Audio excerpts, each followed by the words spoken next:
ఒకవేళ మీరు మీ కలలో సీతాఫలాన్ని లేదా సీతాఫల చెట్టుని ఊరికే అలా చూస్తున్నట్టుగా అయితే ఈ కళ రాబోయే రోజుల్లో మనకు ప్రాప్తించే సంతోషాన్ని, ప్రేమని, మనకున్న మంచి సహాయం చేసే మనసుని, మన జీవితంలో రాబోయే డబ్బుని మరియు మన జీవితంలో మనం చూడబోయే ఎదుగుదలని సూచిస్తుంది.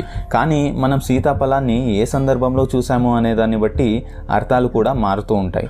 అందులో మొదటిగా, ఒకవేళ మీరు మీ కలలో సీతాఫలాన్ని చెట్టు నుంచి కోసుకుంటున్నట్టుగా మీరు చూసినట్టయితే లేదా తింటున్నట్టుగా మీరు చూసినట్టయితే రాబోయే రోజుల్లో మీరు ఎటువంటి పనులు చేపట్టినా కూడా వాటిని మీరు చాలా సులభంగా పూర్తి చేయగలుగుతారు అని ఈ కళ మీకు సూచిస్తుంది.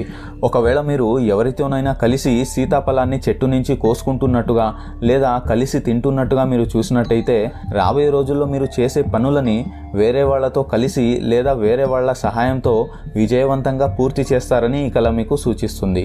అదే ఒకవేళ మీరు మీ కళలో మీ జీవిత భాగస్వామితో లేదా